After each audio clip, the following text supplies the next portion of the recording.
Je vous invite à vous abonner à ma chaîne si c'est la première fois que vous regardez mes vidéos et appuyez sur la petite sonnette pour recevoir toutes mes nouvelles vidéos. Je vous ai promis une vidéo sur les 5 livres que j'ai lus qui ont impacté ma vie, ma façon de penser, mes habitudes de vie, mais malheureusement j'en ai pris que 2 et je me suis dit, je ferai quand même la vidéo pour vous présenter les 2 livres.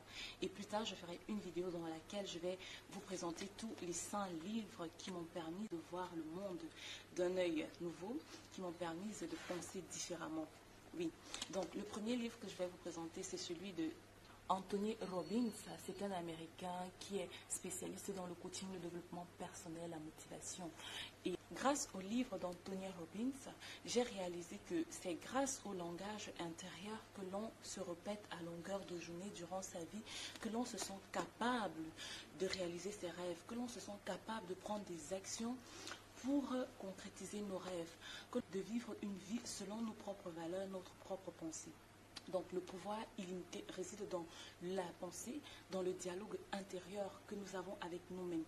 Généralement, nous sommes forts pour parler des gens, pour parler avec des personnes, pour passer la journée à communiquer, à blablater sur les réseaux sociaux, face-to-face et autres. Nous consacrons très peu de temps à avoir un langage intérieur avec nous-mêmes, sur notre devenir, sur les différents projets de vie dans lesquels nous voudrons nous lancer, nous voudrons entreprendre. Nous passons très peu de temps à dialoguer avec nous-mêmes. Et dans ce livre d'Anthony Robbins, dans ce livre, il s'agit de changer de vie avec la PNL, programmation neuro-linguistique. Lorsque vous créez de nouvelles pensées positives dans votre vie, vous créez par là de nouvelles connexions synaptiques. Et grâce à ces connexions synaptiques, au niveau des nouvelles neurones qui se sont formées, vous allez avoir de l'énergie. Si vous prenez des bonnes actions, vous mettez cette énergie au travail, donc vous générez de bons résultats. Mais si vous ne prenez pas de bonnes actions, la nature ayant horreur du vide, vous allez orienter cette énergie-là dans des activités négatives, non productives. Lorsque cette habitude est pratiquée au fur et à mesure, elle devient de l'excellence. Elle donne des résultats d'excellence. Dans ce livre, Tony Robbins nous parle également du pouvoir de l'action. Prendre des actions programmées, se programmer à être une machine automatique des actions. Il y a un proverbe qui dit « L'action ne doit pas être une excellence, mais une habitude ». Pour terminer, pour ce qui est de ce livre d'Anthony Robbins, je vous dirais qu'il prône également le sport, la pratique d'une activité sportive régulièrement. Tel est mon cas.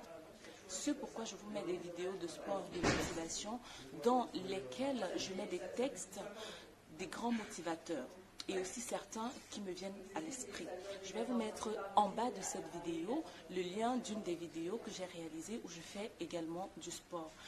Je réaliserai plus tard une vidéo pour vous expliquer les bienfaits du sport. Et le deuxième livre, c'est celui de Napoléon Hill. Je vais essayer de mettre comme ça pour que vous voyez. Intitulé « Penser et devenir riche » de Napoléon Hill. C'est un livre vraiment que j'ai trouvé très très intéressant parce que étant très petite, j'avais déjà un esprit qui cogitait beaucoup et je suis quelqu'un qui voit le monde en grand, qui a toujours des gros projets. Dans ce livre, il s'agit de beaucoup de choses. C'est un livre très riche.